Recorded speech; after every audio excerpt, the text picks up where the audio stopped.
예, 더 추워졌습니다. 바람도 좀 불기 때문에 체감 온도도 뚝 떨어져 있고요. 이 추운 날씨에 밤새 열심히 일하신 여러분 수고 많이 하셨습니다. 화요일 아침 일찍 일어나셔서 저희와 함께 해주고 계신 여러분, 세계 각지에서 인터넷 라디오 미니로 시선집중 듣고 계신 많은 분들 고맙습니다. 대부분의 내륙지방의 아침 기온이 영하 10도 안팎으로 떨어져 있습니다. 현재 서울의 기온이 영하 11.6도, 낮에도 종일 춥겠습니다. 서울 같은 경우에는 낮 최고 기온도 영하 5도에 머물겠습니다. 지금 그 서울을 비롯한 중부지방하고 남부 내륙지방에는 한파특보가 발효 중에 있습니다. 말씀드린 대로 바람도 좀 강하게 불기 때문에 체감온도는 더 떨어지겠습니다. 이번 주 내내 서울의 아침 기온이 영하 10도까지 떨어지는 추위가 계속될 전망입니다. 호남과 제주도, 충남지방은 가끔 구름 많겠고 서해안 지방을 중심으로 아침까지 눈이 오는 곳이 있겠습니다. 낮에도 산발적으로 눈발이 날리는 곳이 있겠습니다. 오늘 낮 최고 기온 영하 6도에서 영상 5도의 분포로 어제하고 비슷하겠습니다. 현재 부산은 영하 5.7도, 광주 영하 5.8, 대구 영하 7.2, 대전 영하 10.3, 춘천이 가장 춥습니다. 역시 영하 14.8도를 가리키고 있습니다. 뉴욕 증시는 모두 올랐습니다. 다우존스가 0.92% 올랐습니다. 11,980.52, 나스닥은 1.04% 상승해서 2,717.55를 기록했습니다. 인텔이라든가 맥도날드 등 주요 기업들의 실적 호재에 힘입어서 큰 폭으로 상승했다는 소식입니다. 캠페인 잠시 나가고 전주현 캐스터를 만나겠습니다.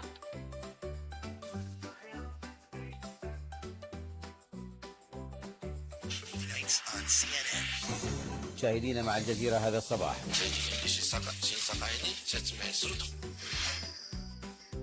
예, 전주현 외신캐스터 나와 있습니다. 안녕하세요. 안녕하세요. 예, 모스크바 소식이 먼저죠. 그렇습니다. 현지 시각으로 24일 오후 4시 32분 모스크바에 있는 도모대 도보 국제공항에서 자살 폭탄 테러가 발생했습니다. 이번 테러는 알려졌던 것처럼 국제선 수화물 배부 구역이 아니라 마중객들이 모여있던 대합실에서 발생한 것으로 밝혀졌습니다. 예. 사고 당시 대합실에는 15편의 국제선을 포함해 30여 편의 항공기가 도착할 무렵이라 사람이 많았기 때문에 사상자가 좀 많이 발생했습니다. 예. 사고 현장에서 테러범으로 추정되는 시신이 발견됐는데요. 사전 조사 결과 북부 카프카스 출신으로 추정되고 있습니다. 여기 좀 그 분란이 있는 곳이죠. 그렇습니다. 지금 러시아 정부가 북카프카스 지역의 이슬람 반군을 진압하기 위한 노력을 계속 기울이고 있습니다. 예. 도모대 도보공항은 모스크바에 있는 세계의 국제공항 중에 가장 붐비는 곳으로 평소에도 사람과 화물이 많이 드나드는 곳인데요. 현재 사고로 인해서 수십 편의 항공편이 지연되고 있습니다. 예, 한국인 피해는 지금 아직까지 파악이 안 되죠. 없는 걸로 나와 있죠. 그렇습니다. 한국인들이 자주 이용하는 공항은 아닌데요. 피해 규모가 큰 만큼 지금 여행객과 교민의 피해를 확인 중인데 현재까지 피해자는 파악되지 않은 상황입니다. 예. 일본의 간나오토 총리는 북한과 국교 정상화를 추진하겠다고 밝혔네요. 일본이 납치 문제와 핵 미사일 문제 등 현안을 포괄적으로 해결하면서 북한과의 국교 정상화를 추진하겠다고 발표했습니다. 일본 정부는 그동안 북한의 일본인 납치 문제가 먼저 해결되지 않으면 북한과 국교 정상화를 추진하지 않겠다는 입장이었습니다. 따라서 간 총리의 이번 발표는 국교를 정상화하면서 납치 문제를 해결하는 쪽으로 발상을 전환해 접근하려는 것으로 보입니다. 예. 한국과의 외교 관계에 대해서는 한국의 의사를 충분히 존중하면서 안전보장을 포함한 협력 관계를 한층 강화해 향후 100년을 바라보는 미래지향적 관계를 구축해 나가겠다고 밝혔습니다. 예. 다음 소식은요? 남부수단의 분리독립 여부를 묻는 국민투표 결과 남수단 주민의 98%가 독립에 찬성한 것으로 잠정 집계됐습니다. 이미 남부수단에서는 국가창설준비위원회가 활동 중인데요. 위원회의 대다수가 남수단 공화국이라는 이름을 가장 선호하는 것으로 알려졌습니다. 남수단 공화국이 다음 달 독립을 선언하고 유엔에 가입하면 193번째 회원국이 됩니다. 예. 현재 1인당 국민소득이 $1,000 이하로 추정되는 남수단의 빈곤한 경제를 어떻게 발전시키느냐가 가장 큰 관건입니다. 북수단과 남수단은 한 국가라고 하기에는 인종적, 종교적, 또 지리적 차이가 컸었는데요. 19세기 말 영국이 식민 통치하면서 두 지역을 하나로 묶었다가 1956년 수단이라는 하나의 나라로 독립을 인정해줬는데 예. 그간 이슬람계가 지배하는 북부 중앙정부가 기독교계가 많은 남부를 개발해서 철저히 소외시켜왔습니다. 예. 아프리카 국가들 이렇게 지도 보면 국경선이 전부 직선으로 쭉쭉 그어져 있잖아요. 그렇습니다. 자신들이 만든 국경선이 아니죠, 사실. 절대 아니고요. 제국주의가 제멋대로 그어놓은 그런 국경선인데요. 이번에 자연스럽게 재조정되는 과정이라는 그런 평가가 나오고 있고요. 예. 때문에 남수단의 독립은 이라크와 예멘, 레바논, 이집트 등 인종 및 종교 갈등을 겪는 다른 아랍 국가들을 긴장시키고 있습니다. 예. 다음 소식은요? 팔레스타인 자치정부가 2008년 중동 평화협상 때 동예루살렘 내 유대인 정착촌 대부분을 이스라엘에 양보하는 제안을 했었다는 것이 공개됐습니다. 알자지라 방송과 영국 일간 가디언이 팔레스타인 측 비밀 문서를 인용해 폭로했는데요. 동예루살렘은 팔레스타인 독립국가가 탄생할 경우 수도가 될 중요한 지역입니다.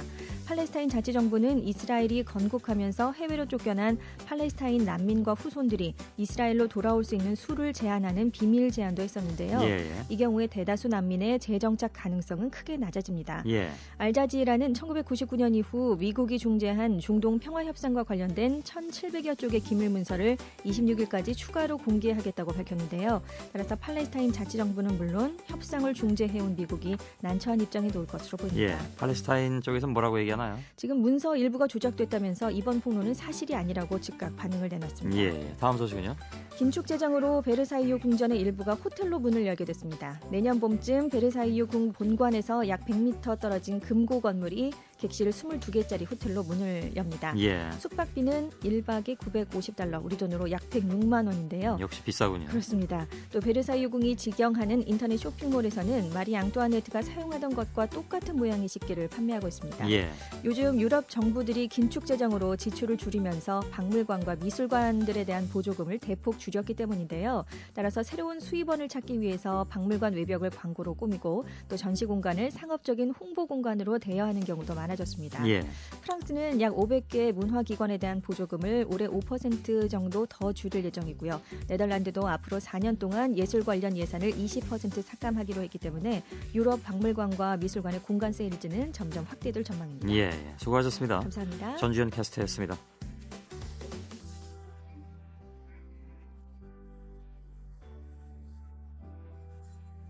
스포츠 소식 알아보겠습니다. 일간 스포츠 김동환 기자 준비하고 있습니다. 여보세요? 네, 안녕하십니까? 자, 우리 축구대표팀은 이제 아시안컵 4강에 올라서 오늘 밤 10시 25분에 일본하고 대결을 하죠. 네, 맞습니다. 또 한 번 한일전이 펼쳐집니다. 예. 항상 한일전은 만남 자체만으로 큰 관심거리였는데 또 이번 만남은 아시안컵 결승행이 걸린 아주 중요한 한판입니다. 예. 네, 그동안 73번의 한일전이 있었는데 우리나라가 40승 21무 12패로 압도적인 우위를 지켰습니다. 하지만 이번 대회 두 팀은 그 젊은 선수들을 앞세워서 아주 뛰어난 경기력을 펼쳐왔기 때문에 어느 쪽의 승리도 장담하기 힘들다고 하겠습니다. 예. 우리나라는 조별리그 2승 1무로 8강에 올라서 강팀 이란을 연장 접전 끝에 1대0으로 눌렀고 또 일본도 조별리그를 2승 1무로 통과해서 8강에서 홈팀 카타르에게 3대2로 역전승을 거뒀습니다. 역대 한일전에서 많은 골은 나지 않았습니다. 결국 누가 더 집중력을 잃지 않고 자기 플레이를 하는지가 승부의 관건이라고 하겠습니다.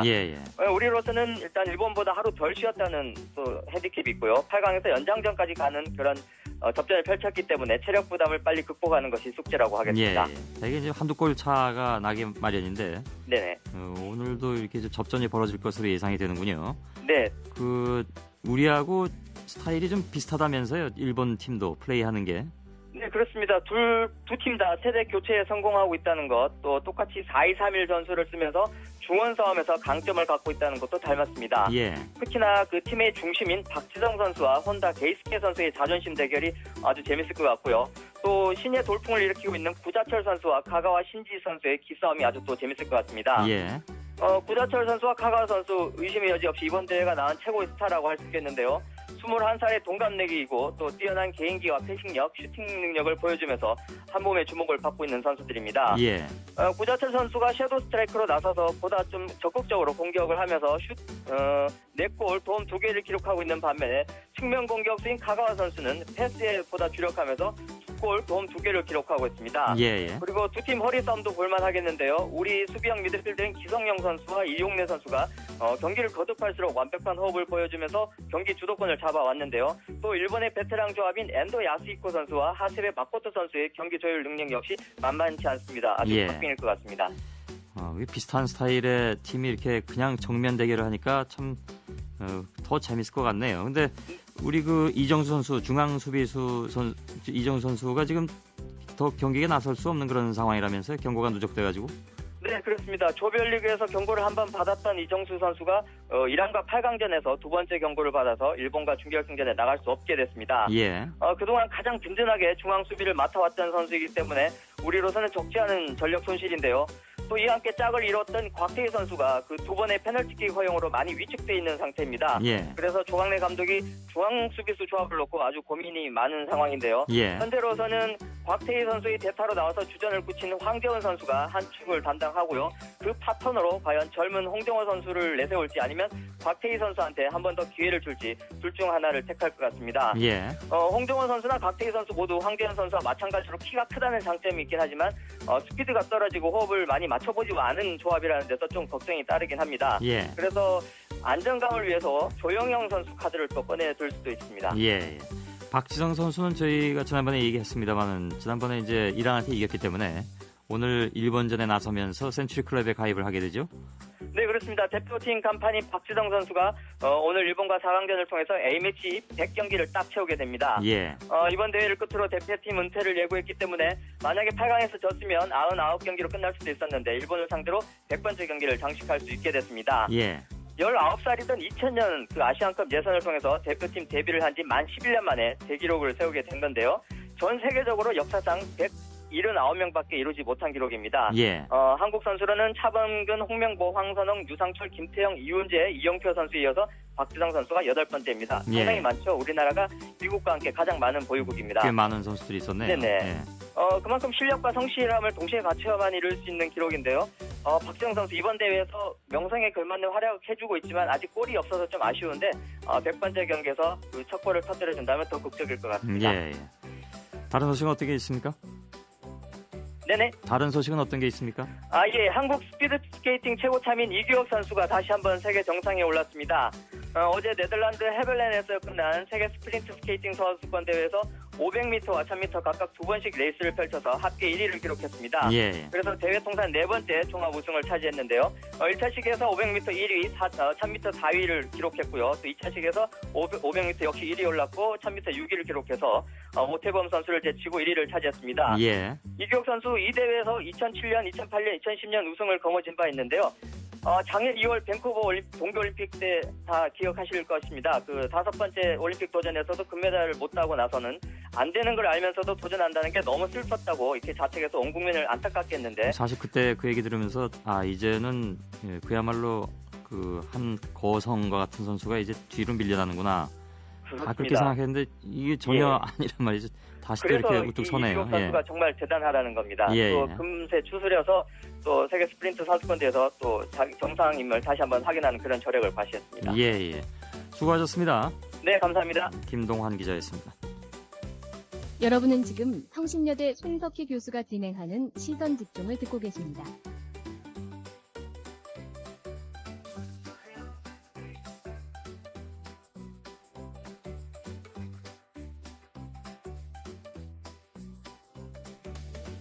예, 3호 주얼리호 구출작전이 성공적으로 이루어지면서 피랍 109일째를 맞고 있는 금미 305호에 관심이 모아지고 있죠. 금미 305호는 작년 10월에 케냐 해상에서 조업을 하던 중에 해적한테 납치됐고 배 안에는 한국인 선장과 기관장 그리고 중국인 2명과 케냐인 39명이 타고 있었습니다. 이번 3호 주얼리호 구출이 아직 억류 중인 금미호에는 어떤 영향을 미칠지 또 무엇보다 지금 어떻게 지내고 있는지 협상은 어떻게 진행이 되고 있는지 궁금하지 않을 수가 없죠. 최근에 김대근 금미호 선장과 전화 통화를 한 케냐의 김종규 씨, 케냐 몬바사 항에서 선박 대리점을 운영하고 계신데요. 김종규 씨가 그동안에 몇 차례 이제 이 해적한테 당한 우리 선박들을 구출하는데 혹은 석방하는데 중간에서 좀 역할을 많이 해오셨기 때문에 이 사정을 좀 잘 아실 것 같습니다. 특히나 또 이제 말씀드린 대로 방금 통화를 하셨기 때문에 며칠 전에 그 내용을 중심으로 좀 얘기를 듣겠습니다. 김종규 씨 나와 계시죠? 예, 김종규입니다. 예. 전화상의 시차는 조금 있다는 걸 청취자 여러분께 좀 양해를 먼저 구하고요. 우선 통화는 어떻게 이루어졌습니까? 금미호가 피랍된 이후에 계속 김대근 선장과는 연락을 해오고 계셨던 건가요? 금미호가 지난 10월 9일 날 피랍되고 16일 만에 처음으로 해적들로부터 연락을 받았습니다. 예. 그들이 다 안전하다고만 연락받았습니다. 예. 그 이후로 한 10여 차례 통화를 했었습니다. 김대근 선장하고 통화를 10여 차례 하신 건가요? 아니면 이제 해적들하고 협상 때문에 통화를 하신 건가요? 예, 해적들하고 통화를 하고 가끔 김 사장하고 연락을 바꿔줘갖고 같이 연락을 하기도 했었습니다. 예. 지난 18일에 통화하셨을 때 김대근 선장은 뭐라고 얘기를 하던가요? 지난 마지막 통화에서는 주얼리호 군사 작전에 대해서는 전혀 모르는 상태였고, 예. 자기는 24시간 해적들하고 분리되는 상태였다고 합니다. 예. 그리고 기관장은 18일 날 말알리아 걸려갖고 걱정을 많이 하고 있었습니다. 아, 예. 그 기관장이 우리 한국 분이시잖아요. 예, 그 고령인 김용현 씨. 예. 그리고 69세입니다. 아, 예. 근데 말라리아에 걸렸다고 그때 말씀하셨단 말이죠? 예, 그렇습니다. 그게 좀 걱정이 되는군요. 그러면 지금 금미호가 그러니까 해상에 있는 상태잖아요. 그러니까 해적들 영역에 들어가서 해상에 정박해 있는 그런 상태죠?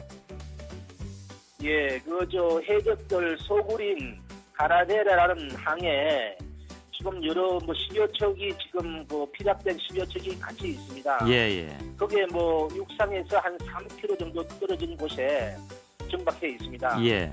우리 지난번에 3호 주얼리호 구출 작전이 성공적으로 이루어진 이후에 그 다른 해적이 얘기하기를 지금 인질들을 전부 내륙으로 옮겼다 이런 얘기를 한 바가 있는데 금미호의 선장을 포함해서 선원들은 내륙으로 옮기지 않고 여전히 지금 그 해상에 정박해 있는 배 속에 있는 것 같군요.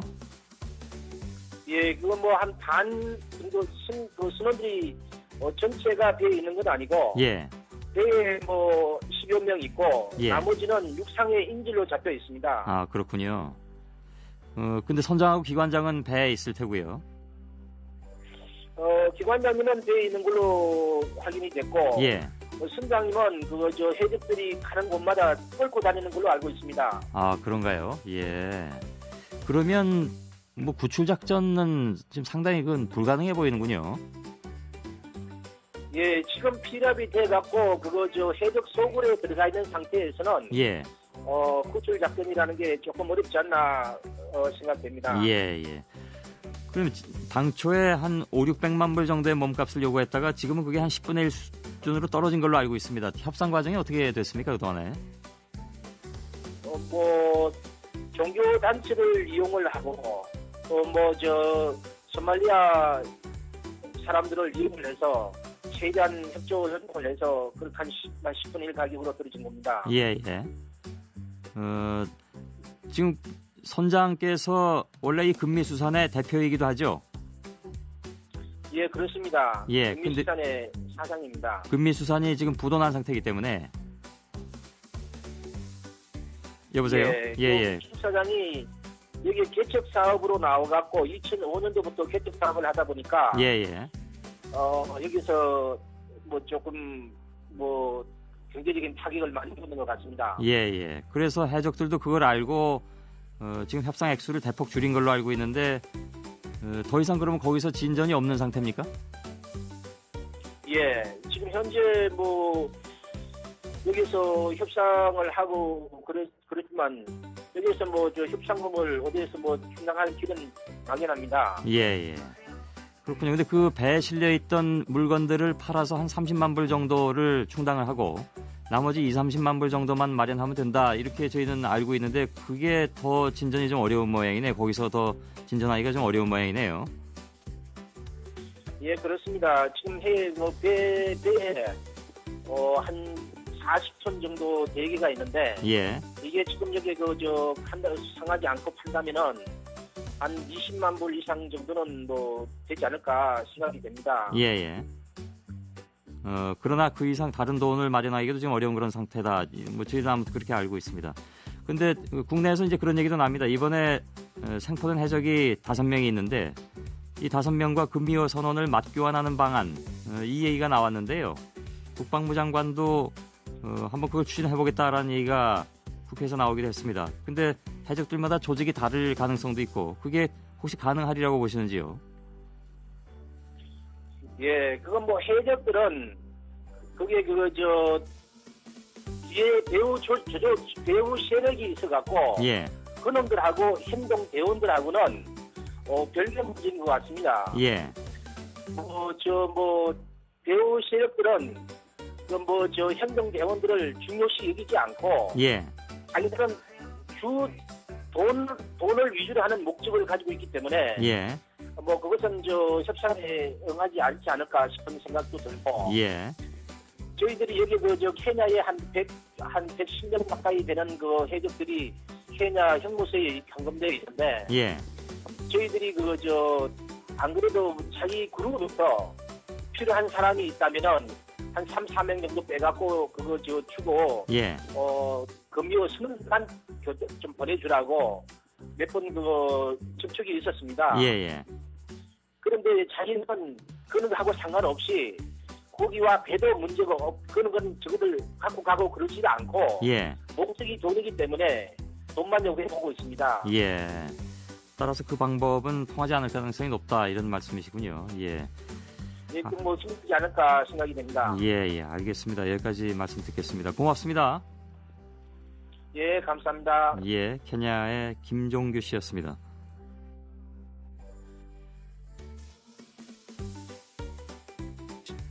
손석희의 시선 집중. 잠시 후에 김종배의 뉴스 브리핑이 이어집니다.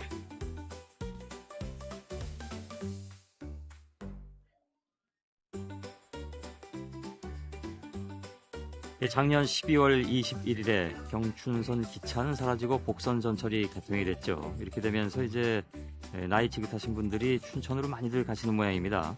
65세 이상 되시는 분들은 전철을 무료로 승차하실 수 있기 때문에 춘천을 그냥 거저로 갔다 오실 수 있는 거죠. 박윤경 리포터하고 정영선 프로듀서가 서울 상봉역에서 춘천의 닭갈비집까지 함께 동행해봤습니다. 춘천 강변으로 가실 고객님께서는 발 반대로 가는 거요. 닭갈비 술안주 하고 그랬지 뭐. 얼큰하게 취해가지고 이제 이거 타는 맛이지 딴 거가 뭐야 있어. 뭐 전철 그냥 타고 닭갈비 그거 하나 먹고 그래 오면은 잘 놀다 오지 않아요. 집 있어야 심심하고. 예, 나 오늘 어디 가게 좀 돈 많으면 다 그냥 또. 여기 내곡동역 후양댐죠. 여보세요? 여기 저 춘천역으로 나오시면 안 되겠어요? 네. 언제? 차 내보낸대.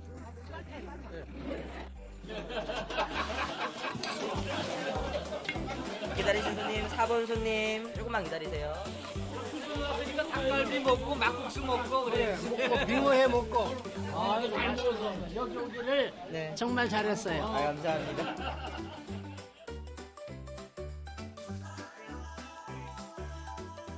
예, 상봉역 출발해서 1시간 20분 정도면 춘천에 도착한다고 하죠. 하루 관광객이 한 2만여 명 정도 되시는데요. 추천시에 따르면 이 중에 절반 정도가 이렇게 오신 분들이라고 합니다. 글쎄요, 이게 뭐 전철로서는 조금 무료 이용객들이 많아서 어떨지 모르겠습니다만 춘천의 지역 경제엔 뭐 굉장히 도움이 될 것 같습니다. 박윤경 리포터와 정영선 프로듀서의 공동 취재였고 노래는 쉬나이스턴의 모닝 트레인 잠깐만 듣겠습니다.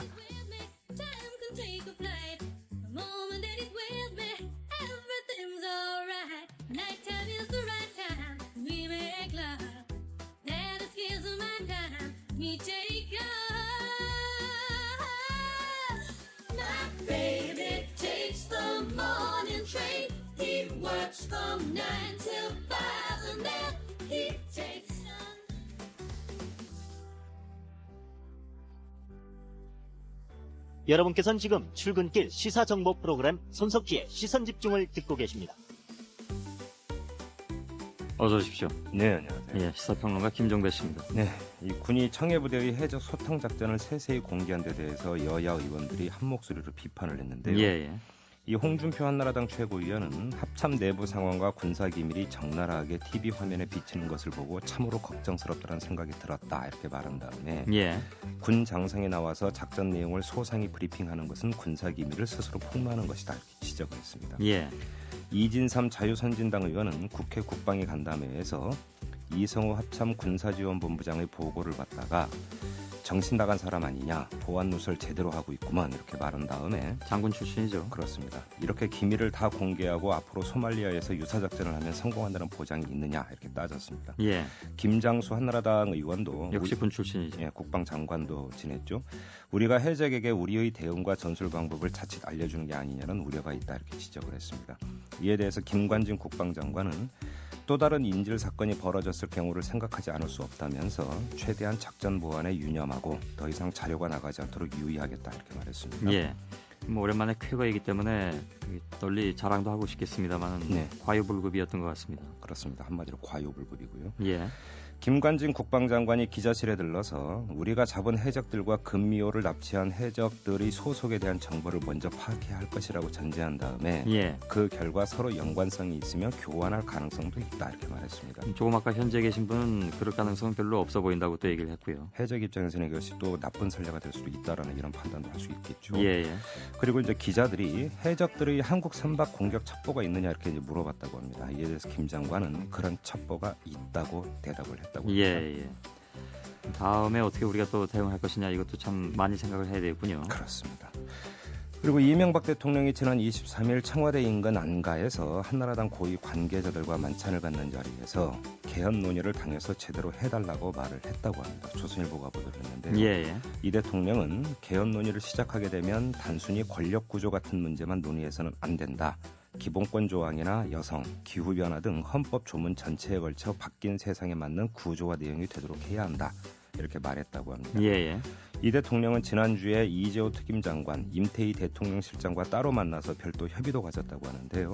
이 자리에서 이 대통령은 개헌 논의에 있어서 청와대가 입장을 공개적으로 밝히지 않고 있는 것은 청와대가 전면에 나서서 할 문제가 아니다라는 뜻이지 당에서 논의도 하지 말라는 것이 아니지 않느냐 이렇게 말을 한 다음에 예. 이제는 여당도 개헌 문제를 신중하고도 진지하게 논의해야 할 때가 됐다 이렇게 말했다고 합니다. 한편 한나라당은 25일로 예정됐던 개헌 의총을 다음 달 8일부터 사흘 동안 개최하기로 일정을 수정을 했습니다. 설 연휴 지난 다음이죠. 그렇습니다. 이명박 대통령이 어제 30대 기업 총수들을 만나서 고용과 투자 확대 등을 주문을 했고요. 그러면서 말하기를 R&D 센터를 수도권에 할 수 있도록 적극 지원하겠다 이렇게 했습니다. 예. 기업이 수출을 늘리고 투자를 촉진하는 데는 고급 인력이 많이 필요하다면서 이같이 말한 겁니다.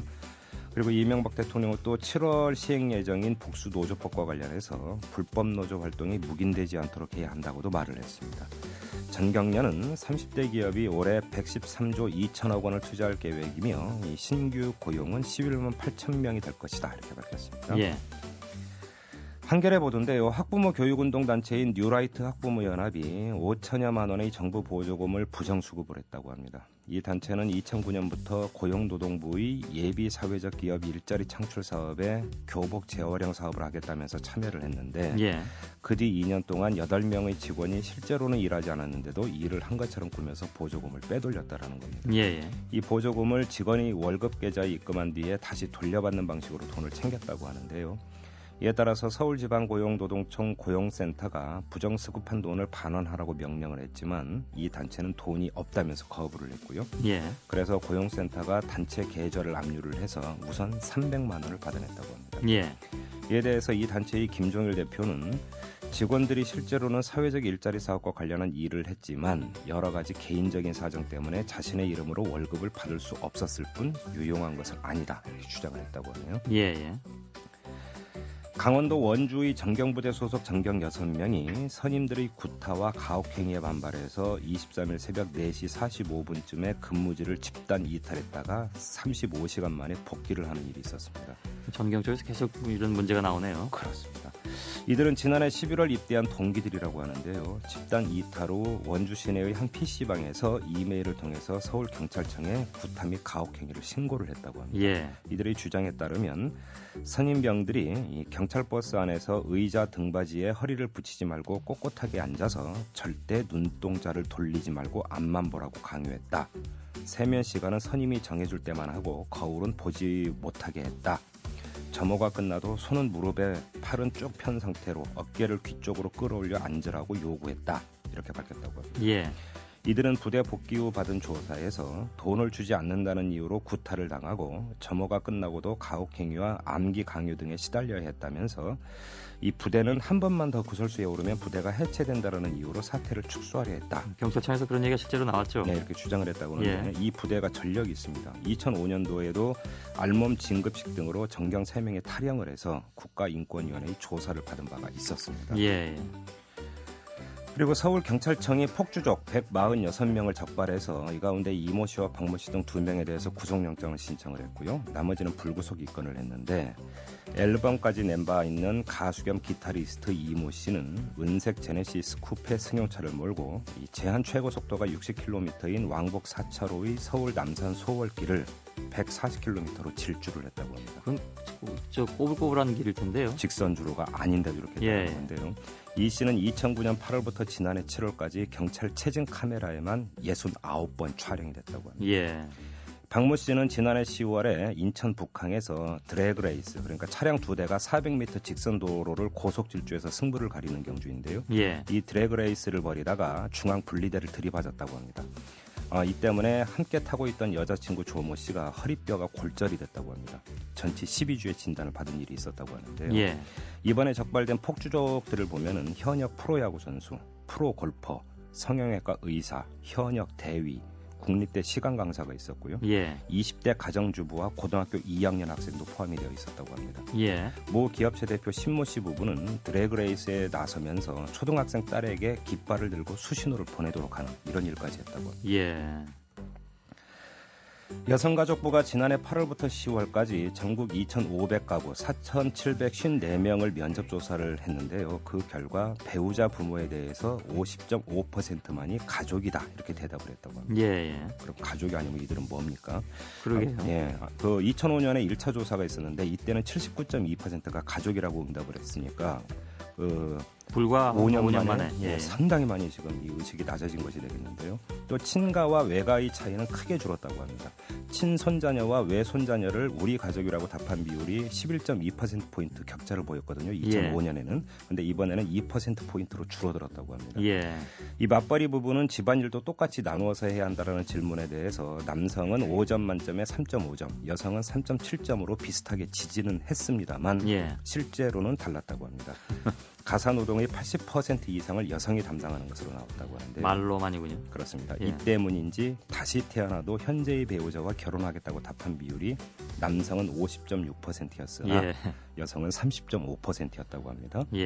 결혼할 때 드는 비용은 신랑은 평균 8,078만 원, 신부는 2,936만 원이었다고. 예, 남자가 이건 여전히 아무래도 많이 드는 모양이군요. 이 집장만 때문에 그렇겠죠. 예. 국민은행 조사 결과 지난 17일 기준 전국 평균 전셋값이 전주보다 0.4% 올라서 2009년 4월 6일 이후 93주째 상승세를 이어갔다고 합니다. 예. 정말 끝이 없습니다. 그러게 오늘 4부에서 전셋값 얘기를 좀 할 예정입니다. 수고 많이 하셨습니다. 고맙습니다. 시사평론가 김종배 씨였습니다.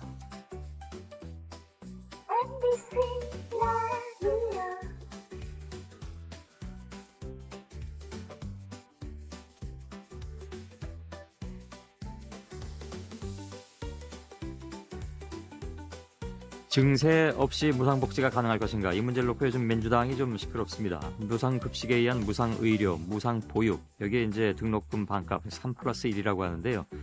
손학규 대표가 증세 없는 무상복지 원칙을 제시했습니다만 반론이 당내에서도 만만치 않게 제기되고 있는 상황입니다. 어제도 당 지도부가 이 문제를 놓고 갑론을박을 벌인 가운데 재정 관련 부처장 또 장관 또 차관을 지낸 당내 현직통들이 모여서 재원 조달 방안 논의에 들어갔습니다. 현실적인 그런 가능한 대안을 내놓을 수 있을지 관심이 모아지고 있는데 일단 주말에라도 1차 안을 내놓겠다고 했으니까요. 이 문제 중심으로 얘기 좀 나누겠습니다. 삼선의 강봉균 의원, 김대중 정부에서 청와대 경제수석과 재정경제부 장관을 지내신 바 있습니다. 얘기 듣겠습니다.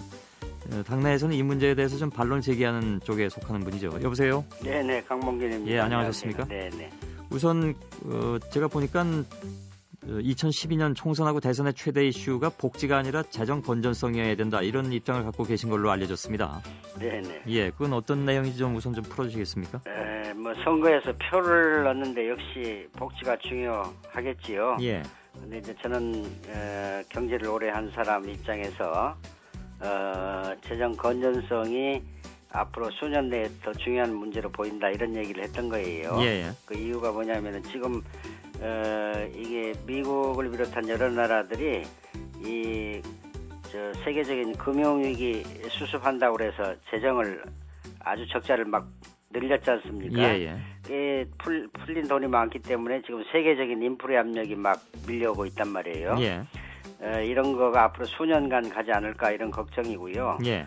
또 돌이켜보면은 10년 전에 우리가 IMF 외환위기 겪고 또 최근에 세계 금융위기 이런 걸 극복해낼 수 있던 그 힘은 우리나라의 이 재정 건전성 때문이었다 이렇게 생각을 해요. 예. 우리나라는 이게 강대국 틈바구니에 있는 이런 분단국 아닙니까? 예.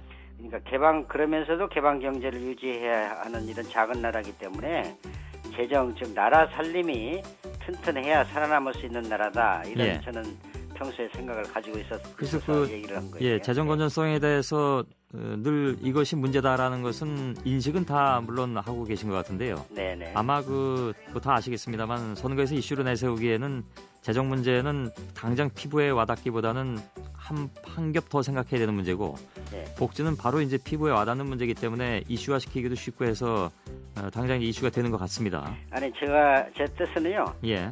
복지 얘기를 접고 재정 건전성을 앞세우자는 얘기가 아니고 복지 얘기를 하되 우리 민주당이 재정 건전성을 해치지 않는 범위 안에서 이 복지를 확대한다 이렇게 얘기해야 국민들로부터 신뢰를 받지 않겠느냐 이런 뜻입니다. 그러면 무상의료, 무상보육, 무상급식 여기에 등록금 반값 3+1에 대해서는 어떻게 생각하십니까? 이건 민주당이 차기 집권 플랜으로 제시한 건데요. 이런 보편적 복지의 대상 선정에 저는 큰 문제가 있다고 생각하지는 않아요. 다만 이 무상 확대에 따른 낭비 요인이 어떻게 하면 최소화될 수 있는가, 또 이 확실한 재원 조달 방안이 있는가, 이런 데에 훨씬 더 신경을 많이 쓰고 면밀하게 우리가 방안을 제시해야 된다. 이런 얘기입니다. 그럼 강봉균 의원께서는 당에서 내놓고 있는 이른바 보편적 복지론에는 반대하지 않는다 그런 말씀이신가요? 보편적 복지를 궁극적으로 지향한다는 우리 당의 방침, 그 대상 이런 거에 대해서 반대하는 건 아니고요. 오히려 저는 무상복지 대상에 이 청년 실업 문제 해결을 위한 이런 무상 직업 훈련 이런 걸 추가하는 게 좋다고까지 생각하는 사람입니다. 물론 그건 무상 교육, 그러니까 복지 훈련 표현이 어떻게 됐었죠? 방금 직업 훈련이요. 무상 직업 훈련 같은 경우에는 이건 보편적 복지라고 보기엔 좀 어려운 측면이 있겠죠. 왜냐하면 대상자가 정해져 있을 테니까. 왜요? 청년 정상적인 학교를 졸업하고 특별한 기술이나 기능이 없기 때문에 취업에 어려움을 겪고 있는 학생들이 많지 않습니까? 이런 사람들은 인력이 모자란 분야의 직업 훈련을 정부 공공기관에 가가지고 얼마든지 받을 수 있게 하자 이런 얘기입니다. 알겠습니다. 그러면 결국 그것도 다 이제 재원이 필요한 문제들이 되는데 정부 이제 무상이 붙였다는 거, 무상이라는 단어 자체에 물론 반론도 있는 걸로는 알고 있습니다만 어찌됐든 성격이 그런 것이라면 결국 이제 재원을 어떻게 조달할 것인가 하는 것이 문제가 아니겠습니까? 여기 보편적 복지 재원 조달 방안 기획단을 만드신 걸로 알고 있습니다. 당내 여기에 이제 이용섭 의원이 위원장을 맡고 계시고요. 물론 강봉균 의원도 여기에 이제 위원으로 참여하고 계신 걸로 알고 있습니다. 그런데 여기 보면 들어가 있는 분들이 상당수가 이번에 당에서 제시하고 있는 이른바 산무상 여기에 대해서는 좀 문제 제기를 해온 분들이 많이 계신 것 같아서 이 위원회가 그러니까 기획단이 어떻게 결과를 낼 것인가 좀 의구심이 생기기도 하는데 이 3+1 무상에 대해서 문제를 제기했던 게 아니고요.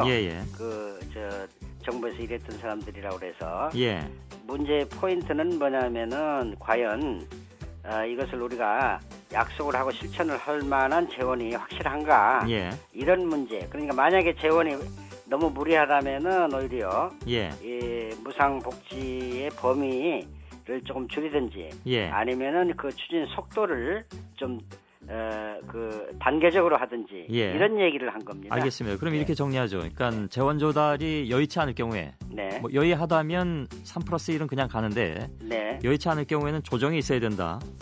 그 중에는 예를 들어서 3+1이 2+1이 될 가능성도 있는 건가요? 그런 거는 아니고요. 대상을 어떤 걸 빼자 이런 얘기가 아니고 그 안에 예를 들면 무상 의료를 예를 들어 보면은 예. 현재 우리가 하고 있는 무상 의료 안에 상당히 많은 비효율이나 낭비 요인이 있을 거 아니겠습니까? 예. 그거를 만약에 우리가 과감히 수술을 해내면은 거기에서 새로운 그 무상 의료를 확대할 수 있는 재원이 거기서 나올 수가 있거든요. 예. 이러한 자체적인 개혁 이런 것을 하자는 거고요. 예. 그 다음에 이제 진행되는 단계 예를 들면은 병원에 입원할 때 보험에서 90%를 부담을 하고 자기가 10%만 내게 하자 하는 거 있지 않습니까? 예. 이걸 초년도에 집권하자마자 바로 시행을 하려면은 돈에 문제가 생긴다면은 한 2, 3년 시차를 두고 속도 조절이 필요하다는 말씀이시죠? 그렇습니다. 속도를 조절할 수도 있고 예. 그런 그 확실하고 안전한 국민이 믿을 수 있는 이런 방안을 만들어내 보자 이런 근데 취지입니다. 뭐 이 재정에 대해서 전문가가 아니니까 잘 알 수 없을 수도 있겠는데요. 네. 예, 상식적으로 생각할 때 예를 들면 그 재원을 운영하는 데 있어서 좀그 문제가 있어서 일정 부분 좀 수술을 해내는 정도 가지고 어떻게 이렇게 그 천문학적 그 액수를 다 조달할 수 있겠느냐. 그래서 이제 아마 좀 누굽니까 정동영 최고위원 같은 경우에는 증세를 하자라고 얘기하는 것 같은데요. 어느 쪽이십니까 그 부분에 있어서는? 우선 정동영 최고위원이 제기하는 부유세 얘기는 조금 이따 다시 얘기하기로 하고요. 저나 그다음에 기획단에 들어가 있는 사람들의 대부분의 의견은 결국은 어떤 형태든지 증세가 없는 무상 그 복지 확대는 가능하지 않다. 이런 의견이에요. 다만 그러니까 이제 예를 들면 손학규 대표가 부자 감세를 처리한다든지 비과세 감면을 축소하다든지 이런 얘기를 하지 않습니까? 그러면서 이게 이제 증세 아닌 것처럼 이렇게 소개를 하는데 이것도 사실상 세금을 더 걷겠다는 의미로 이렇게 이해를 해야 되고요.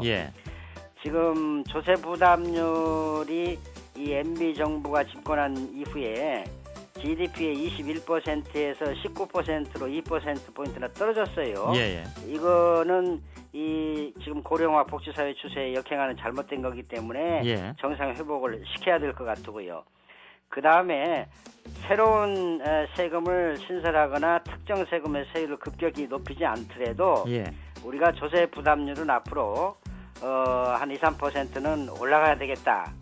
이래야지 우리가 얘기하는 이 무상 시리즈가 뒷받침될 수 있겠다. 제가 또 하나 예를 들면은요. 제 개인 생각인데 지금 우리나라는 소득세를 내는 인구 비율이 50%가 안 됩니다. 47% 정도밖에 안 되거든요. 그런데 정부는 해마다 이 면세점을 올리는 이런 세법 개정안을 내고 있어요. 이제 그만 그거는 했으면 좋겠다 이런 생각입니다. 요약해서 말씀드리면은 이 보편적 복지라는 거는 보편적인 세부담 증가를 필요로 한다 하는 것을 저는 기본 철학이라고 생각을 알겠습니다. 합니다. 보편적 복지를 위해서 선별적 증세를 하느냐 이건 뭐 이런 말을 좀 갑자기 만드는 느낌이 없지 않아 있습니다만 그건 다 근데 아니면 이제 보편적 복지를 위해서 이른바 보편적 증세를 하느냐 이건 간접세로 이어지는 문제가 되겠죠. 보편적 증세라 하면 예를 들면 부가가치세 같은 경우도 마찬가지 아니겠습니까? 부가가치세도 될 수 있지만 제가 아까 예를 든 소득세 같은 거 있지 않습니까? 소득세는 우리가 이 MB 정부의 감세 정책을 얘기할 때 최고 세율을 갖고만 논의를 했는데 소득세를 내는 인구가 조금씩 유럽에 있는 선진국들처럼 좀 많아져야 돼요. 전체 국민의 반도 안 되는 사람들이 소득세를 낸다. 그런데도 해마다 면세점을 높이는 세법 개정을 쭉 해왔다. 이런 것은 우리가 지금 제고했으면 좋겠다. 알겠습니다. 이런 얘기입니다. 근데 이른바 보편적 증세를 할 경우에 맞닥뜨릴 수 있는 반론들도 많이 있지 않겠습니까? 당으로서는? 그러나 아까 이제 정동영 최고위원이 얘기한 이 부유세가 나왔는데요. 이거는 뭐 예를 들면 이론적으로나 도덕적으로는 일리가 있는 주장이라고 볼 수가 있어요. 내용을 아시겠지만은 이 30억 이상 순자산 보유한 사람들한테 한 1%씩 세금을 자산에게 걷자. 뭐 1조 이상 법인 자산에 대해서도 한 1%씩 세금을 걷자. 이렇게 하면 한 13조 가량 금방 나와요. 그런데 우리가 참여정부 시절에 종부세에 대한 세라는 경험을 한번 되돌이킬 필요가 있어요. 부동산을 많이 가진 사람들한테 보유세를 좀 더 걷어서 그것도 낳고 지역에다가 지원을 하자. 예. 얼마나 그 이론적으로 그 나이스한 세금입니까? 예. 그런데 결국은 선거 때 이게 세금 폭탄이라고 낙인시켜가지고 선거에 참패하는 이유가 되지 않습니까? 예. 그렇기 때문에 특정 계층에 이렇게 약간 증벌적인 세금으로 보편적인 복지하는 거 예. 이거는 집권 카드로는 부적절하다 이런 생각입니다. 예. 근데 또 당내에서는 강봉균 의원의 생각에 반론도 있을 텐데요. 예를 들면 아까 표현하신 대로 이른바 이제 보편적 복지를 위해서 보편적 증세를 얘기할 경우에 그것이 네. 전반적으로 돌아갈 수 있는 특히 서민층에게 세금 부담이 늘어간다는 차원에서 민주당이 이른바 이제 지원 세력이라고 생각하는 서민층으로부터 등돌림을 받을 수 있다 이런 얘기도 나오지 않을까요? 아니 그러니까 서민 지금도 성실하게 세금을 내는 사람들보다는 예. 세금을 이런 방법으로 정부가 예. 제도적으로 감면해줘서 덜 내는 사람들, 예. 그다음에 탈세해서 덜 내는 사람들, 그다음에 지하경제에 묻혀서 세금을 잘 안 내는 사람들, 예. 이런 사람들이 많지 않습니까? 예. 이런 걸 발굴하는데 첫째에 초점을 두고요. 예. 그래도 우리가 조금 더 빠른 속도로 보편적 복지를 완성해야 되겠다 할 때는 국민들의 의사를 물어서 예. 우리가 국민 전체가 골고루 세금을 조금 더 내는 게 맞느냐 예. 이런 의견을 들어야 되겠죠. 알겠습니다. 네. 손학규 대표가 얘기하고 있는 예를 들면 이제 부자감세 철회를 하지 않는다라든가 네. 또 비과세 부분을 좀 줄인다든가 하는 부분들은 사실 여태까지 많이 얘기가 나온 특히 이제 비과세 부분을 줄인다는 얘기는 많이 나온 그런 상황이기도 한데요. 예. 그리고 조금 전에 말씀하신 세원 발굴도 늘 세금 얘기 나올 때마다 나온 얘기여서 네. 이게 과연 어느 정도 현실성이 있겠느냐. 그런데 이제 우리가 사고방식을 전환을 하고 국민적 동의를 얻으면 되는데 제가 예를 하나 들어볼게요. 예, 짧게 좀 말씀해 주실까요? 죄송합니다. 중소기업을 우리가 육성한다고 그래서 여러 가지 형태의 세금 감면을 해줘요. 예. 저는 이제 이런 것보다는 대기업과 중소기업 간의 이 불공정한 거래 제도 이것을 바로잡는 게 더 중요하다. 예. 이런 생각을 가지면은 중소기업들한테 별로 실효성도 없이 여러 가지 형태로 세금 줄여주는 거 이런 걸 좀 우리가 줄일 수가 있겠지요. 예. 네. 알겠습니다. 역시 이제 늘 재원이 문제가 되니까 주말까지 1차 안을 한번 제시하겠다라고 손학규 대표가 얘기한 바가 있어서요. 네. 그 내용을 한번 좀 기다려 보도록 하겠습니다. 네. 여기까지 듣겠습니다. 말씀 고맙습니다. 네, 고맙습니다. 예, 민주당의 강봉균 의원이었습니다. MBC 라디오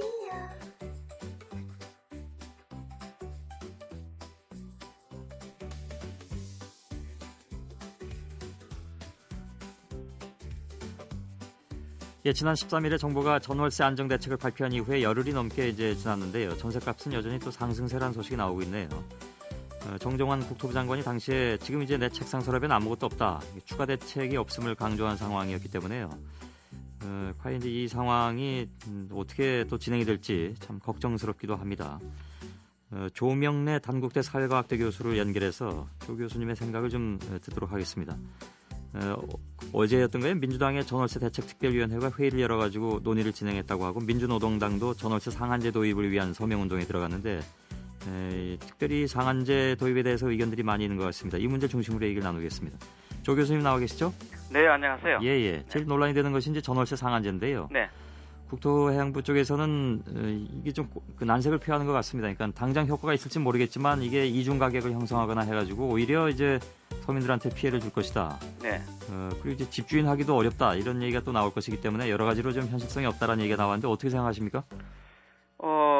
저는 정부 정책을 위반하고 있는 분들의 발언이라 하기에는 그런 발언이 너무 이렇게 단기적이고 또 이렇게 무슨 업계의 입장을 반영하는 것 같은데요. 되게 지금 그 민주당 중심으로 논의되고 있는 상한제 이와 같은 것은 되게 서구 선진국에서 지금 보편적으로 하고 있는 입법들입니다. 자, 그렇기 때문에 과도기적인 문제가 있을 수 있을지 모르지만 그런 제도의 중장기적인 어떤 효과가 무엇이고 또 그 앞으로 우리나라의 어떤 그런 그 주거 문제 해결 차원에서는 기존의 어떤 그 법에 밖에 있는 그 임대차 관계를 법적인 틀에 어떻게 가져갈 건가 이런 고민이 필요한데 정부에서는 그런 것을 너무 가볍게 생각하는 것 같습니다. 전월세 상한제 같은 경우에는 국토부 쪽에서도 이게 외국에서 성공을 거둔 사례가 거의 없다라는 반론이 나왔는데 지금 말씀은 외국에서 다 하고 있다고 말씀하시는데 어떤 게 맞는 건지 모르겠네요. 저희들이 하긴 한 바로 특히 변호사 모임에서 지금 연구를 하고 있는데요. 함께 토론한 자리에서도 충분히 이렇게 이야기됐었는데 지금 그 지금 정부에서 알고 있는 외국 사례라는 것이 어느 것을 이야기하는지 모르겠는데요. 예. 저희들이 파악하는 바로는 영국, 프랑스, 그다음에 프랑스, 독일, 일본, 심지어 미국 이 모든 선진국에서 예. 상한제를 보편 입법으로 다 지금 운영하고 있습니다. 예. 다른 나라엔 전세라는 제도는 없으니까요. 네. 월세를 아마 얘기하는 것 같은데. 임대차 관계라고 해서 하고 있고요. 예. 우리나라에서도 현재 사실 현행법에서도 이미 하고 있습니다. 이를테면 상가 건물 임대차 보호법에서는 그 인상률에 제한이 있고요. 예. 그다음에 그 갱신 청구권도 다 있습니다. 예. 오히려 주택에 없을 뿐이고요. 그리고 주택에 대해서도 그 주택 그 임대차 보호법에서는 계약 기간 동안 그 계약이 이제 그 변경이 돼서 예. 차임이 이를테면 임대료가 인상될 경우에는 5% 묻고 있습니다. 예. 지금 논의되고 있는 것은 계약을 다시 할 때, 2차 계약을 맺을 때 인상폭을 이제 인정할 건가 이런 것인데 예. 그런 예는 이제 서구 선진국에서는 다 있는 것이죠. 예. 네. 민주당의 이영섭 의원은 상한선을 5%로 주장하는 것 같은데요. 네. 이렇게 할 경우에 예를 들어서 뭐 사유권 침해 논란 이런 것들도 이제 나올 수가 있는데 네. 아까 처음에 말씀하신 법의 테두리 안으로 가져오자라는 것은 그러한 문제들이 발생할 수 있지만 궁극적으로는 법적으로 이렇게 정해가지고 다른 이견이 없도록 하자 이런 말씀인가요? 네, 그렇습니다. 지금 앞에서도 말씀을 드렸다시피 예. 이용섭 의원이 말씀하시는 5%라는 것은 예. 그 지금 주택 임대차 보호법에 보면 전세금을 계약 기간 동안 인상할 때 5% 묶고 있기 때문에 예. 그것을 이제 계약을 갱신할 때 적용하자는 그런 것이고요. 예. 그리고 대개 서구 선진국에서는 이 계약 갱신을 대개 인정을 하고 있는데 예. 가장 중요한 것이 임대차 보호법의 가장 중요한 취지가 바로 임차인의 권리 보호입니다. 예. 그리고 임차인들의 주거 안정을 이제 그 헌법에 보장된 주거 안정을 이제 보장해 주는 것인데 예. 대개 그 계약 갱신을 할 때는 장기 안정을 전제로 합니다. 예. 그래서 기간을 이렇게 딱 고정시키지 않고 가능하다면 장기 존속을 전제로 해서 예. 임차인이 유리한 입장에서 그 주거 안정을 유지할 수 있도록 하는 것을 입법의 굉장히 중요한 원칙으로 삼고 있습니다. 근데 지금 아까 말씀하셨듯이 갱신할 때 5%로 제한한다라는 것은 기존에 임차를 하고 있으면서 살고 있는 집을 이제 더 늘려서 전월세를 할 경우에 네. 그때 이제 갱신을 하게 되는 거잖아요. 네. 그때 5%로 제한한다라는 것은 그렇다 치고. 네. 그런데 집주인의 입장에서 네. 그럼 이 사람하고 갱신하지 않고 네. 다른 사람을 받아들이면서 5%보다 더 훨씬 높일 수 있는 그런 가능성 이것도 지금 차단하자는 그런 말씀인가요? 그건 아닙니다. 예.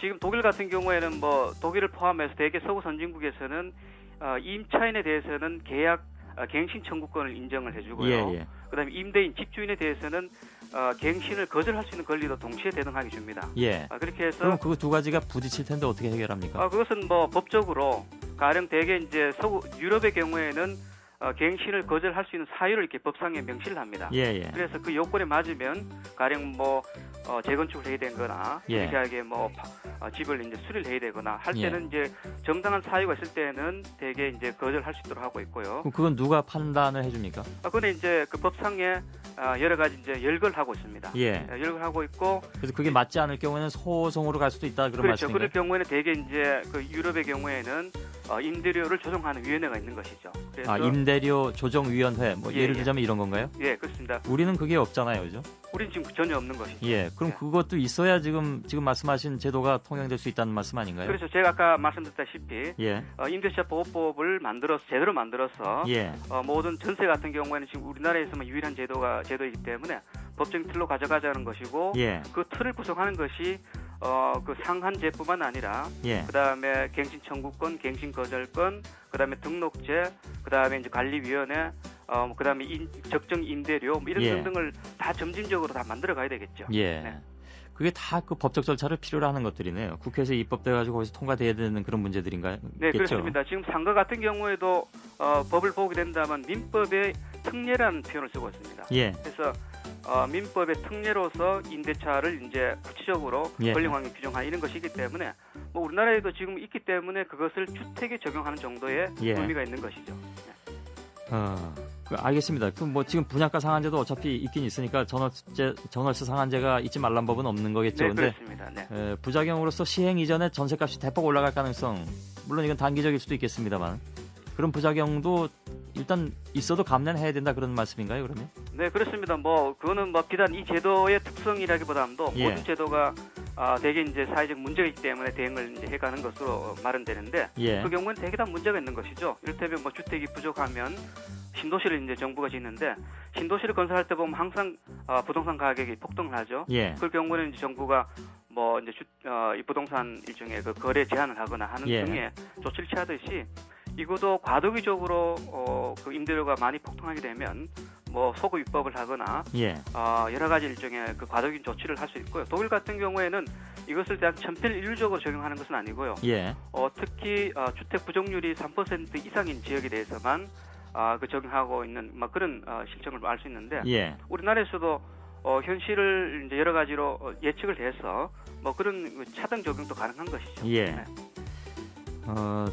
113 전월세 대책, 뭐 골자는 아시겠습니다만 금년 내 중소형 임대주택 13만 호를 공급한다라든가 전월세 자금 대출을 좀 확대한다라든가 이런 것들이 뭐 이제 뭐 한 열흘 정도 지났기 때문에요. 네. 쉽게 판단하기 좀 어렵겠습니다만은 시장에서 잘 안 통할 것이라고 보십니까?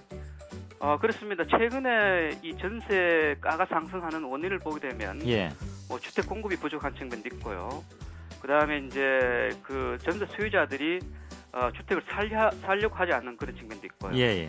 그다음 무엇보다도 이 전세가를 올려내고 전세집이 부족한 원인을 만들어내는 이 계층들이 되고 보면 도심 지향형적이고요. 예. 그다음에 이제 중형 주가 주택을 주로 필요하는 것인데 주로 아파트고요. 예. 이런 주택들을 별로 공급하지 않았습니다. 그리고 이런 계층들이 이를테면 뭐 잠실에 들어가서 전세 살려 이런 계층을 대표적으로 들 수 있는데요. 예. 이런 분들은 집값 상승에 대한 기대가 없기 때문에 집을 살려고 하고 있지 않는 것이죠. 예. 그런데 이에 대한 대책이 전혀 없고요. 그다음에 나와 있는 공급 정책이라는 것이 이른바 초소형 주로 임대주택으로서 예. 이를테면 뭐 월세 원룸이라든가 이런 그렇습니다. 것을 주로 예. 다루도록 되어 있고요. 예. 그다음에 기본적으로 우리나라에서 임대차 관계에서 임차인의 권리가 제대로 이제 보장 안 된 상태에서 전세 사는 사람들의 그냥 돈을 쉽게 빌려서 이렇게 그 전세금 인상 부분에 대해서 쉽게 대응할 수 있도록 해주는 이른바 전세금 대출 규제 완화 이런 이제 제도는 예. 사실 결과론적으로 임대인만 보호하는 이런 이제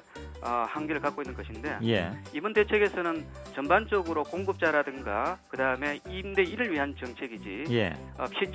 정작 필요한 알겠습니다. 임차인에 대한 대책이 별로 없습니다. 예. 대출 확대를 통해서 전월세 자금을 준다.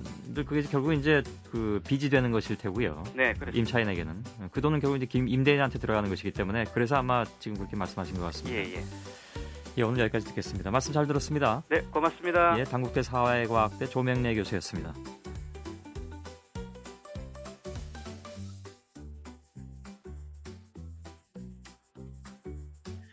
예, 지난 22일에 타계하신 소설가 고 박완서 선생의 발인이 잠시 후에 1시간도 남지 않았네요. 8시 40분부터 치러지게 됩니다.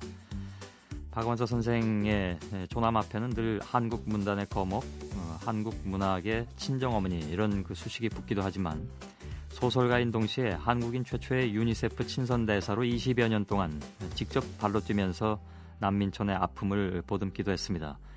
반평생 글과 몸으로 세상을 끌어안다 가신 고 박완서 선생, 많은 시간을 함께했던 박동훈 유니세프 한국위원회 사무총장을 연결해서 오늘 발인을 앞두고 선생에 대한 얘기를 잠시 좀 나누도록 하겠습니다. 여보세요? 네. 예. 안녕하세요. 예. 아이고, 예. 오늘 발인에는 참석을 못 하신다고 들었습니다. 네. 예. 1993년에 소말리아 난민촌을 처음으로 방문해서 그때 그 환경을 보시고 유니세프 친선 대사가 되기로 결심하셨던 걸로 그렇게 알고 있습니다. 박완서 네. 선생께서요. 네, 그때 한국 유니세프가 쭉 남의 도움을 받아오다가 예. 이제 한국이 88 올림픽도 치르고 이제 주는 나라로 남을 돕는 나라로 전환해야 되겠다는 게 이제 본부의 의견이었어요. 예. 그래서 저희가 한 5년 동안 그 준비 기간을 가졌습니다. 예. 그래서 이걸 어떻게 갑자기 받기만 하다가 다른 나라를 도우려면 모금도 해야 되고 홍보도 많이 해야 되기 때문에 이 문화예술인 그중에서 그 존경받는 그런 그룹들을 좀 찾아가서 얘기를 해야겠다. 예. 그래서 제가 92년에 그 유니세프를 위한 문화예술인 클럽을 조직을 했어요. 예. 그때 이제 박완서 선생님이랑 안성기 씨랑 그 한 30-40명 모이신 문인들 중에 들어있었습니다. 예. 그때 그러면 93년에 소말리아 가실 때 같이 방문을 네, 하셨던가요? 그래서 제가 이제 그 친선 대사 그 말씀도 좀 드리고요. 한번 예. 실제로 가보시자고. 그래서 그때 그 MBC 텔레비전에서도 4명이나 저희 그룹에 같이 끼어서 13명이 예. 처음으로 정말 그 에티오피아를 갔어요. 근데 그 소말리아는 그때 또 내전이 있고 그래서 직접 들어가기는 힘들고 예. 에티오피아에 가니까 이제 소말리아하고의 그 국경지대에 고마라는 곳에 뭐 한 3만 명의 난민들이 와서 예. 임시 주거를 하고 있고 이제 우리가 거기 먼저 가보고요. 예. 또 에티오피아 다 다니고 그러셨군요. 그랬는데 뭐 참 그때 또 지금하고 달리 참 생소했고요. 그런 모습들이 예, 예. 너무 최근에 충격적이었어요. 예, 최근에 박원서 선생은 언제 뵈셨습니까? 마지막으로 뵌 거는 저 9월 4일 날 제 부산에 후원의 밤이 있어서 그때 같이 모시고 갔었고요. 예, 예. 뭐 통화는 12월 말에 했습니다. 예. 11월, 12월 말쯤 했죠. 예, 어떤 말씀을 나누셨는지 여쭤봐도 될지요? 네, 이제 9월 달 부산에 가서 하룻밤 자고 이제 같이 올라오면서 많은 얘기를 나누었고요. 예. 저희가 이제 10월부터 우리 유니세프가 크리스마스 카드를 많이 팔지요. 예. 기금 모금을 위해서. 그래서 이제 그것 때문에 어떤 특집을 하게 됐어요. 어떤 잡지하고. 예, 예. 그래서 거기에 이제 글을 좀 써달라고 10월 달에 전화를 드려서 약속까지 다 했었습니다. 예, 예. 그랬는데 갑자기 그 전화가 와서 담낭 수술차 병원에 들어가니까 예. 별거 아니니까 수술하고 나서 뭐 10월 말쯤 하자고 그러세요. 예, 예. 그렇게 알고 있었죠. 아. 근데 이제 10월 말에 다시 전화 드렸더니 뭐 지금 그 원고 쓰시는 게 문제가 아니고 참 그 안정을 취하셔야 된다고 예, 해서 예. 그냥 못했어요. 예. 네. 그럼 어찌 보면 이제 영면하시기 직전까지도 이렇게 유니세프 활동에는 굉장히 큰 그 열의를 가지고 계셨고. 그리고 본인도 제가 그래서 12월 7일 날 또 우리 그 부산에 그 비아프라고 부산 국제 예술제인가요? 예, 예. 그게 있어서 이제 거기 유니세프를 위한 행사입니다. 예.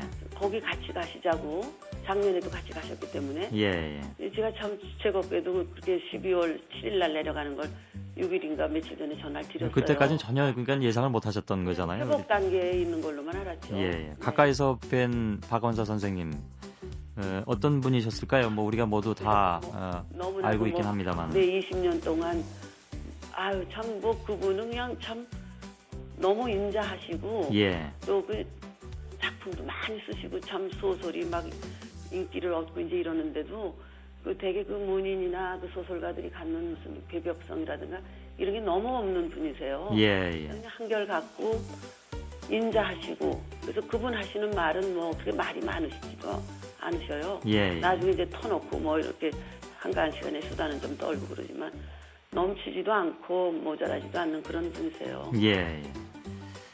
작년에 마지막으로 나온 산문집 못 가본 길이 더 아름답다. 마지막 작품이 됐는데 네. 시를 품은 흙의 기척은 부드럽고 따숩다. 내 몸이 그 안으로 스밀 생각을 하면 죽음조차 무섭지 않아진다. 이런 내용이 있습니다. 네. 지금 바로 그런 글쎄요, 편안함. 아마 그렇게 예고하신 작품 예, 예. 같기도 합니다. 그런 편안함을 좀 가지고 계시리라고 네. 믿습니다. 뭐 신앙도 있으시고 그러니까 예, 예. 죽음에 대해서도 그렇게 예측을 하시고 편안한 예. 글을 쓰신 것 같아요. 예, 오늘 좋은 말씀 잘 들었습니다. 고맙습니다. 네. 예, 박동훈 유니세프 한국위원회 사무총장이셨습니다. 이제부터 나는 더 이상 내 아버지가 아니다. 맛있다고 약속해요. 방에서 뛰쳐나오며 우리와 부딪힐 뻔한 그의 발걸음은 멈추지 않고 곧장 달려나갔다. 무엇을 보고 있나요? 쉬어라, 피곤하지 않니? 시아버지는 무표정하게 우리를 한번 쳐다보더니 차갑게 돌아서서 서재문을 쾅 닫으셨다. 시어머니는 몇 초 동안 머뭇거리다가 앞으로 나서더니 문을 2번 3개 두드렸다. 또 뭐야? 안에서는 시아버지의 조급한 목소리가 울렸다. 시어머니는 딱 4마디만 말했다. 잠시 조용히 이혼하고 싶다. 그녀를 들여보내기 위해 시아버지를 열었습니다. 그날 밤은 전혀 조용하지 않았고 천둥, 번개, 비, 레오가 나를 여러 번 연속해서 울게 만들었습니다. 나는 유모에게서 내 아이를 부드럽게 달래며 데려갔습니다. 화씨, 어쩌면 당신의 성격이 언어와 함께 어디로 갔는지 모르겠어요. 아마 또 마실 것 같아요. 당신은 어떤 기술을 가지고 있나요? 회사에서 하루도 일하지 않고 30년을 사는 것은 바람둥이일 뿐입니다. 시아버지를 원망하지 않고 공상에 잠긴 동생을 무시한다. 몇 시에 잠을 잘지 모르겠습니다. 내가 잠에서 깨어났을 때 유모는 나를 빈 침대로 데려가더니 이리 오라고 했습니다. 아주머니는 약속했다. 내가 그곳에 갔을 때 나는 그녀의 눈을 또렷이 보았고 밤새도록 잠을 자지 못했습니다. 오늘 아침 일찍 그들은 절차를 밟으러 변호사를 데리고 갔습니다.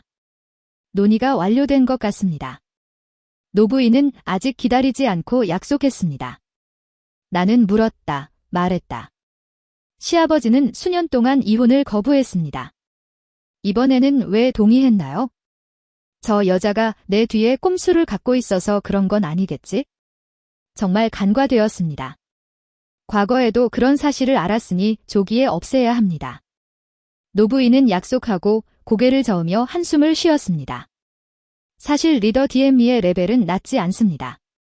아들과 결혼할 수 없다면 아버지와 결혼하라. 그녀는 정말로 목표를 달성했습니다. 아직까지 소식이 없습니다. 나는 조금 망설이다가 마침내 어쨌든 당신의 이름.